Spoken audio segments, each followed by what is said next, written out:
Okay, so let's have a look at Christians and the Sabbath, and there's my contact if you're interested in the notes or the PowerPoint I'm about to present, or anything else you're interested with. Carlos at thehumanjesus.org. So why the Sabbath in the first place? Well, according to Deuteronomy 5, don't forget that you were slaves in the land of Egypt. The Lord your God brought you out of Egypt with his great power and made you free. That is why the Lord your God commands you to always make the Sabbath a special day. So it's clear from this scripture and others that the Sabbath was for the Israelites, the ancient Hebrews, or what Paul comes to call the Israel of the flesh only. And it's a memorial of the Exodus when God, through Moses, delivered the people from Pharaoh, the Egyptian captivity. Those are the reasons why that nation of Israel at that time was given this law through Moses. These reasons will become obviously important as we go along. Now, there's an argument that the Sabbath was established from creation at Genesis in the Garden of Eden with Adam and Eve, but I don't think that's right. First of all, the book of Genesis says that God stopped work on the seventh day. The word Sabbath is not even used there. So I think this is a small but important point. So as a result, there's no Sabbath rule imposed on humanity from creation. And there's no evidence Adam or his descendants observed the Sabbath until we get to Sinai. So it's obviously not for everyone. Deuteronomy 5 again. The Lord did not make this agreement with our ancestors, but with us. This is Moses speaking. Yes, with all of us who are alive here today. And you can also compare this with Ezekiel 20, which says practically the same thing. The prophet Nehemiah in chapter 9 says, you revealed your holy Sabbath to them. Who is them? Well, Moses and those Israelites. You gave them commands through your servant Moses. So this obviously shows that people of God like Noah, the patriarchs before Moses, and obviously as I established Adam and Eve, they did not have to keep a special day of rest. What are some of the requirements of the Sabbath? You must not do any work, you, your son or daughter, your male or female slaves, your livestock, or the foreigner who is within your gates. And you can see this in Leviticus 23, Deuteronomy 5 as well. Jeremiah 17, later on, the prophet adds this: you must not carry a load out of your houses on the Sabbath day or do any work. So, what were the requirements? Simple: no work. It's not a qualified commandment. By that I mean, God did not say ever that I know you should cease from any work unless it involves other things like helping out your neighbor build a wall or helping out your neighbor pick up firewood or something. No, as far as I can see, there are no qualified commandments here regarding the Sabbath. God just wants them to stop any work. And further, Jeremiah specifies you cannot even carry a load. So, whatever that load might be. So, what are some of the punishments we see? Well, first, a comment from the late scholar Dr. Dunn in his Theology of Paul.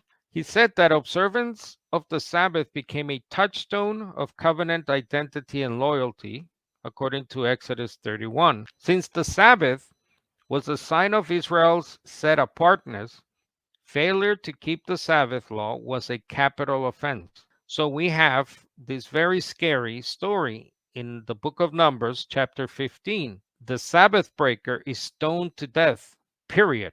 We're not told why this person was gathering wood. We're not told exactly the reasons. This person is simply brought to Moses, and Moses says, well, we know what the law says. And they killed him on the spot. So, are there any exceptions to the Sabbath? It's interesting that today's evangelicals and scholars and study Bibles like the MacArthur say things like this. This is a comment on Luke 6:9. Good works were especially appropriate on the Sabbath, particularly deeds of charity, mercy, and worship. Works necessary for the preservation of life were also permitted. And then another study Bible from Ryrie. Not to heal on the Sabbath would have been to do evil, and to destroy life. To heal and therefore to do a good work would be no violation of Sabbath laws. I just took you through some of the commandments and some of the requirements regarding the Sabbath, the day of rest. Nowhere are these exceptions ever mentioned. I believe these commentaries, these study Bibles, are simply making up stuff that's not in the under the Tanakh, under the Torah, when it relates to the Sabbath. Again, the Sabbath was an unqualified commandment, and it's even made more stringent under Jeremiah, as we saw. You couldn't even carry a load during the Sabbath, whatever that means, by the way. What type of load? Is it a certain type? It doesn't matter. You couldn't carry anything. One thing to note from this study Bible commentaries is that they give you no reference to their statements, no Old Testament verse or chapter or passage to buffer their argument here that there was some kind of exception under the Sabbath commandment. Luke 6:9. So Jesus said, I asked you, which is lawful on the Sabbath, to do good or to do evil, to save life or to destroy it? In Matthew 12, where the followers of Jesus, probably the apostles themselves, are said to be working on the Sabbath. Then Jesus says to the Pharisees, haven't you read in the law that on the Sabbath the priests in the temple break the Sabbath and yet are innocent? But I tell you that something greater than the temple is here. If only you had known the meaning of I desire mercy, not sacrifice. That's a statement from the prophet Hosea. You would not have condemned the innocent, for the Son of Man is Lord of the Sabbath. So now an exception is being introduced, I believe, for the very first time by Jesus, because Jesus is now functioning under a different law. Jesus' commandments are overriding at times the Mosaic commandments. And we see very clearly here that Jesus makes exceptions that are not found when it comes to the law of Sabbath. And he takes examples, he takes examples from the Old Testament of the Sabbath being broken by the priest in the temple, because they obviously had to do the duties of the temple. And even this odd story of David and his friends, where they break the Sabbath yet are innocent. Well, they weren't really supposed to do that, but for the reasons now stated by Jesus, these things were allowed so that now they can be integrated into a new law, what I would call, or what many call, the New Covenant law of Messiah. And then he calls himself Lord of the Sabbath. In the Word Biblical Commentary on Matthew, it says that Lord of the Sabbath, in the sense that he has the sovereign authority to decide what loyalty to the Sabbath means. And then he says, see, for example, the freedom of a prophet concerning the law. And then they give you a rabbinic commentary there. So this was even foreseen by certain rabbinical commentaries. This is obviously part of the larger fact to which Matthew has already introduced the reader, that as the promised one, the Messiah, Jesus is the authoritative and definite interpreter of the Torah. So that's what Lord of the Sabbath means. Obviously, the word Lord means master, means owner of something.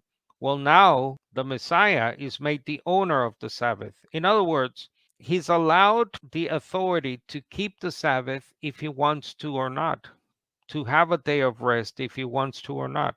And it doesn't have to be the Saturday. To summarize, the Jewish Messiah is the second Moses. That's how, especially the Gospel of Matthew sees Jesus, as the second Moses, who's made the Lord and Master over the Sabbath.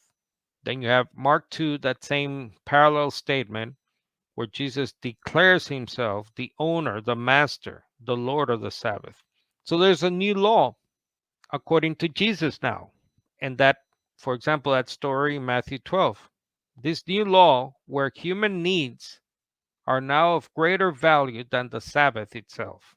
Again, this was not a general thing under the old covenant law, the what's known as the law of Moses. There were no exceptions. There were a few rare cases, like David and his friends, that were allowed by God, but we see later with Jesus why they were allowed. So Jesus can take from that and now apply it basically wholesale to his followers. So the Messiah frees both Jews and Gentiles. He frees Jews, obviously, like he does in Matthew 12. He frees his own followers who were Jewish. And then he frees us, Gentiles, where we don't have to keep that Sabbath law. So now Christians, Jews or Gentiles, can break the Sabbath and yet be innocent.